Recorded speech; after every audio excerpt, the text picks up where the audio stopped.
ఏలూరులో దారుణానికి పాల్పడిన నిందితుడిని పోలీసులు అరెస్ట్ చేశారు. డీఎస్పీ శ్రావణ్ కుమార్ తెలిపిన వివరాల ప్రకారం యువతిపై లైంగిక దాడికి పాల్పడిన వ్యక్తిని అరెస్టు చేశామన్నారు.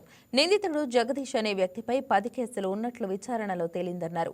మంగళగిరిలో ప్రైవేట్ ట్రావెల్స్ బస్ డ్రైవర్ గా పనిచేస్తున్న జగదీష్ చోరీ కేసులో కోర్టుకు హాజరు కావడానికి ఏలూరు వచ్చినట్లు తెలిపారు. వసంత అనే మహిళ ఇంటికి వెళ్లి గొడవపడి అక్కడే ఉన్న యువతిని బలవంతంగా బయటకు తీసుకువెళ్లి దారుణానికి పాల్పడినట్లు తెలిపారు. చట్ట వ్యతిరేక కార్యక్రమాలకు పాల్పడితే కఠిన చర్యలు తీసుకుంటామని డీఎస్పీ శ్రావణ్ కుమార్ తెలిపారు.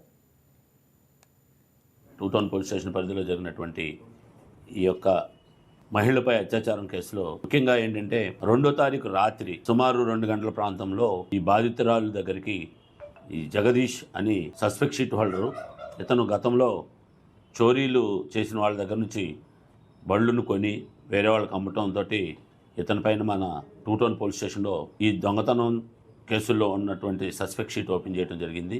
ఇతని పైన సుమారు 10 కేసులు దాకా, దీంతో ఇతని పైన కేసులు రిజిస్టర్ చేయటం, ఇతనితోటి గతంలో అతనితో పాటు ఒక చోడుదెబ్బ అతని ఇంటికి సమీపంలో నివసించే ఏలూరులో చోడుదెబ్బ ప్రాంతంలో ఉన్నటువంటి వసంత అని ఒక లేడీతో ఇతనికి అతని కుమార్తెతోటి అక్రమ సంబంధం ఉండేది.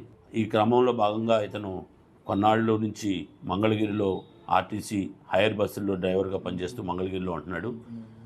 2వ తారీఖు నాడు తాడేపల్లిగూడెంలో థెఫ్ట్ కేసులో వాయిదా ఉండటంతో అతను అక్కడికి రావటం, ఆ థెఫ్ట్ కేసు నుంచి వాయిదా అటెండ్ అయ్యి ఏలూరు చోడుదెబ్బలో తన నివాసంకి వెళ్తూ తనకు పాత పరిచయమైనటువంటి ఈ వసంత, అదేవిధంగా ఆమె కూతురు తోటి ఉన్నటువంటి సంబంధంతో ఆ ఇంటికి వెళ్ళటం, అక్కడ అదే సమయానికి వేరే అమ్మాయి కూడా అదే ప్రాంతంలో ఉండటం, అక్కడ వీళ్ళు మాట్లాడుకోవటం, దాంతో అక్కడ ఒకరినొకళ్ళు ఘర్షణ పడిన తర్వాత ఆ అమ్మాయిని ఇతను అమ్మాయికి ఇష్టానికి వ్యతిరేకంగా అమ్మాయితోటి ఇతను రేప్ చేయడం జరిగింది.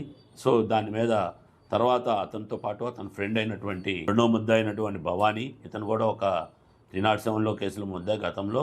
తర్వాత ఇతను ఈ వీడియో మీకు నచ్చినట్లయితే లైక్ చేయండి, షేర్ చేయండి, మా ఛానల్కి సబ్స్క్రైబ్ చేయండి.